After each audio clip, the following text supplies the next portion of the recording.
Hello everyone, happy Christmas whenever you're watching this. Even if you're watching this in the summer, happy Christmas for next Christmas. This book is The Snowman and the Snowdog, and the original story was by the wonderful Raymond Briggs, who has drawn one of my most beautiful books, one of the comics I love, called Ethel and Ernest. And I probably have it here on my bookshelf somewhere actually.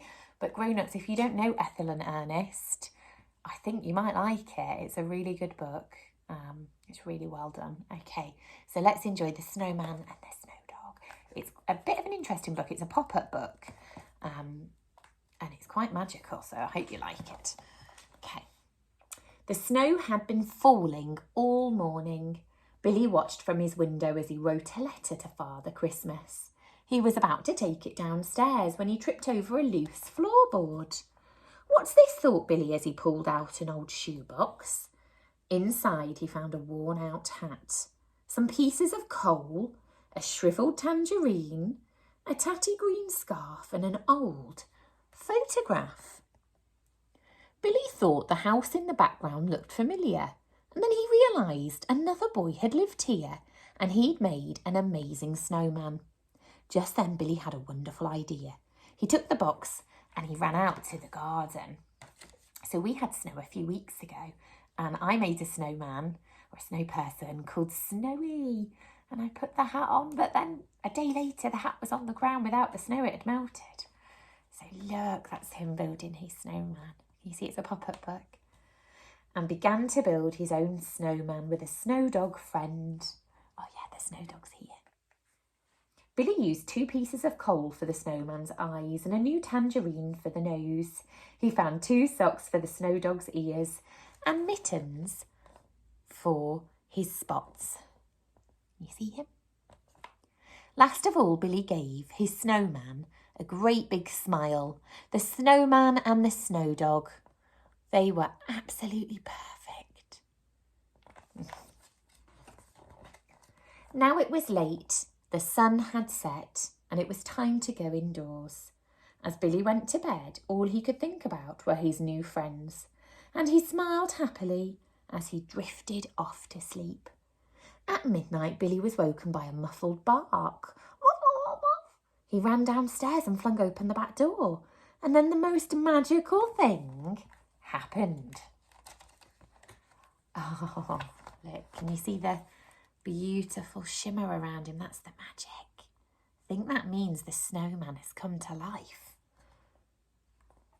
The snowman and the snowdog came to life. The snowman found a sledge in the garden shed and Billy climbed on board.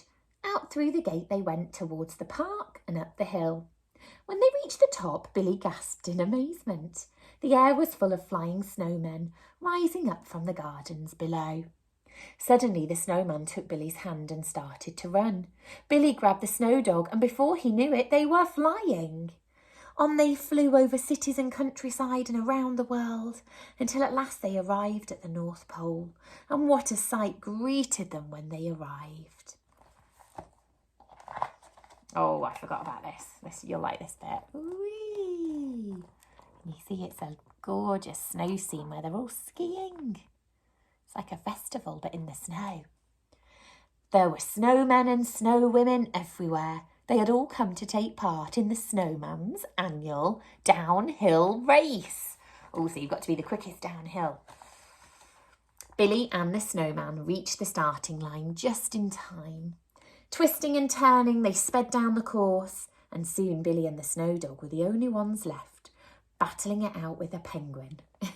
And just as it seemed certain the penguin would win, the Snowdog stretched forward and broke the finishing line tape with his nose. They had won. Amidst the celebrations, Father Christmas arrived. He shook Billy's hand. Well done," he said, "and have a Merry Christmas." Billy had never been so happy, but there was no more time. Soon the sun would rise and it was time to go home. The snowman took his hand and they soared into the air once more. Imagine actually meeting the real Santa. That would be so exciting. And then it doesn't always work because this is a little old, but there should be some twinkly light. Should we see if it works? Oh, it didn't work. It's got a bit of a knack to it. I don't know if you can see, but where the stars are, just above the snowman, close it. When you open it sometimes, if you're lucky, they will shine. Oh, I think it's a bit broken today. Let's just pretend that they're shimmering and shining. And look, this is a lovely scene, isn't it? This is London. A cityscape. And this building here, this tall one, made of glass, that's called the Shard because it's like a huge shard of glass. And this is St Paul's Cathedral, beautiful old building. We've learnt about some of this when we did our fireworks, and we were watching the fireworks at New Year's Eve, weren't we? This is the London Eye, the big Ferris wheel. Wonder if you can remember what this building's called. Oh, it's actually, the bell is called Big Ben, isn't it? I think the tower is St Martin's Tower. I can't quite remember. My brother always tells me off when I say Big Ben because he lives in London. We've got Trafalgar Square here, and that's Nelson's Column. And there is a lovely bookshop near there. And I'm just thinking, what other building? Oh, of course, the Tower of London. I went there this year, it was amazing. And, I think this is a beautiful art gallery. I want to say that's Tate Modern. Some brilliant paintings in there. I'm sure lots of you will have paintings in there one day.